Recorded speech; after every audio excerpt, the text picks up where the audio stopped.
सभी को नमस्कार। आज हम हाथ की अंगुलियों से मुद्राएं बनाकर किस प्रकार अपने शरीर को निरोगी रख सकते हैं, इसका विज्ञान जानेंगे। आज से हजारों साल पहले जब एलोपैथी की चिकित्सा व्यवस्था नहीं थी, तो हमारे ऋषियों ने हमारे शरीर में रिसर्च कर हमारी हाथ की अंगुलियों से मुद्राएं बनाकर किस प्रकार शरीर को निरोगी रखा जा सकता है, इसका चिकित्सा विज्ञान हमें बताया था। हमारा जो पूरा ब्रह्मांड है पंच तत्वों से बना है और हमारा शरीर भी पंच तत्वों से बना है। ऋग्वेद में कहा भी गया है, यथा पिंडे तथा ब्रह्मांडे, यथा ब्रह्मांडे तथा पिंडे। जो कुछ भी इस ब्रह्मांड में है वह हमारे शरीर में है, और जो इस शरीर में है वह इस पूरे ब्रह्मांड में है। हमारा शरीर एक ट्रांसफार्मर की तरह कार्य करके इस ब्रह्मांड से प्राण ऊर्जा ऑक्सीजन को ग्रहण कर हमारे पूरे शरीर में वितरित करता है और हमारे शरीर को स्वस्थ रखता है। हमारी जो अंगुष्ठ उंगली है वह अग्नि तत्व का प्रतिनिधित्व करती है, हमारी तर्जनी उंगली वायु तत्व का प्रतिनिधित्व करती है, हमारी मध्यमा उंगली आकाश तत्व का प्रतिनिधित्व करती है, हमारी अनामिका उंगली पृथ्वी तत्व का प्रतिनिधित्व करती है और हमारी अनामिका कनिष्ठा उंगली जल तत्व का प्रतिनिधित्व करती है। यदि इन पंच तत्वों का संतुलन शरीर में बना रहता है तो हमारा शरीर हमेशा निरोगी रहता है, और इन पंच तत्वों में यदि असंतुलन हो जाता है तो हमारा शरीर रोगी बन जाता है। तो आइए हम कुछ मुद्राओं का अभ्यास करते हैं, क्योंकि इन मुद्राओं के अभ्यास से हमारे शरीर में इन पंच तत्वों का संतुलन बना रहता है और हमारा शरीर हमेशा निरोगी रहता है। सबसे पहले हमारी ज्ञान मुद्रा। ज्ञान मुद्रा में हम तर्जनी उंगली और अंगुष्ठ के अग्रभाग को आपस में मिलाते हैं और बाकी उंगलियों को हम सीधा रखते हैं। तो यह मुद्रा हमारे मस्तिष्क के स्नायु तंत्रों को सक्रिय करके हमारी बुद्धि और स्मरण शक्ति को तीव्र बढ़ा देती है, और हमारी जो माइग्रेन, डिप्रेशन, तनाव है वह दूर कर देती है। यदि हम बच्चों को 15 मिनट इस मुद्रा का अभ्यास प्रतिदिन कराते हैं तो उनकी बुद्धि का विकास तेजी से होता है। दूसरी मुद्रा है वायु मुद्रा।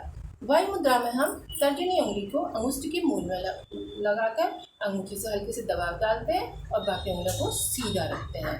तो यह वायु मुद्रा हमारे पेट में कब्ज, एसिडिटी और जो भी हमारी घुटनों का दर्द है, कमर का दर्द, गर्दन, सियाटिका का दर्द, रीढ़ की हड्डी का दर्द, वायु से उत्पन्न होने वाले जितने भी रोग हैं उन रोगों को दूर करने के लिए यह मुद्रा एक रामबाण औषधि का कार्य करती है। उसके बाद है हमारी आकाश मुद्रा। आकाश मुद्रा में हम मध्यमा उंगली को अंगुष्ठ के मूल में लगाकर अंगूठे से हल्के से दबाते हैं, बाकी उंगलियों को हम सीधा रखते हैं।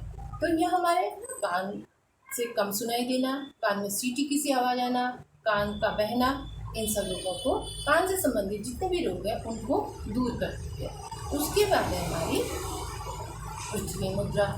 पृथ्वी मुद्रा में हम अनामिका और अंगुष्ठ के अग्रभाग को आपस में मिलाते हैं, बाकी उंगलियों को हम सीधा रखते हैं। तो यह हमारे शरीर में पाचन शक्ति की वृद्धि कर देती है, और जिससे कि हमारे शरीर में जो भी विटामिन की कमी होती है वह पूर्ति होने लगती है।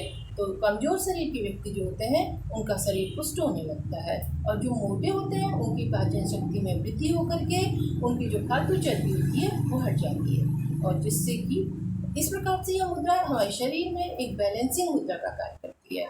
उसके बाद है वरुण मुद्रा। वरुण मुद्रा में कनिष्ठ और अंगुष्ठ के अग्रभाग को आपस में मिलाकर बनाते हैं, बाकी उंगलियां हम सीधी रखेंगे। यह जल की कमी होने से जो दस्त, डायरिया, रक्त विकार और त्वचा का रूखापन, चर्म रोग आदि इन रोगों को यह मुद्रा दूर करती है। उसके बाद है अपान मुद्रा।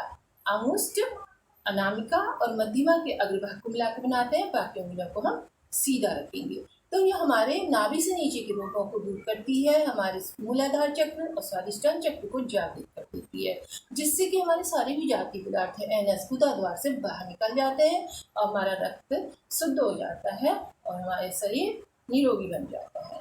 उसके बाद है अपान वायु मुद्रा। इसमें हम वायु मुद्रा और अपान मुद्रा, इसको दो मुद्राओं के अभ्यास से इस मुद्रा को लगाते हैं, और यह मुद्रा यदि निरोगी व्यक्ति हमेशा लगाएंगे तो वह कभी भी रोगी नहीं होंगे। और यह मुद्रा हमारी जो हाई ब्लड प्रेशर के मरीज हैं, लो ब्लड प्रेशर के मरीज हैं, तो उनके लिए एक रामबाण औषधि का कार्य करती है। यदि वो 3 महीने तक 45 मिनट इस मुद्रा का अभ्यास करें और साथ में अनुलोम विलोम करें तो वो अपने रोग में अंतर 3 महीने में ही देख सकते हैं कि हमें किस तरह से इस रोग से, ब्लड प्रेशर से हम मुक्त हो रहे हैं। तो इस मुद्रा के अभ्यास को रोगी और निरोगी दोनों ही व्यक्तियों को अवश्य करना चाहिए। उसके बाद है प्राण मुद्रा। प्राण मुद्रा में हम कनिष्ठा, अनामिका और अंगुष्ठ के अग्रभाग को मिलाकर बनाते हैं। तो यह मुद्रा हमारी जो शरीर में है ऑक्सीजन की वृद्धि कर देती है। तो ऑक्सीजन की वृद्धि होने से हमारे शरीर का रक्त शुद्ध हो जाता है और रक्त के शुद्ध होने से हमारे शरीर में जो रोग प्रतिरोधक क्षमता बढ़ जाती है और हमारा शरीर गंभीर बीमारियों से ग्रसित नहीं हो पाता। और यदि कोई बीमारी हमें लगती भी है तो हमारा शरीर उसका प्रतिरोध करने के लिए, उससे लड़ने के लिए हमेशा तैयार रहता है। तो इससे और हम जल्दी ही स्वस्थ हो जाते हैं। इसलिए मैं आशा करती हूँ कि हम सभी प्रतिदिन 45 मिनट अपने रोग के अनुसार इन मुद्राओं को चयन करके उसके साथ हम प्राणायाम करेंगे और अपने शरीर को निरोगी बनाएंगे और साथ ही अन्यों को भी इसको बताएंगे और सभी निरोगी रहें, स्वस्थ रहें।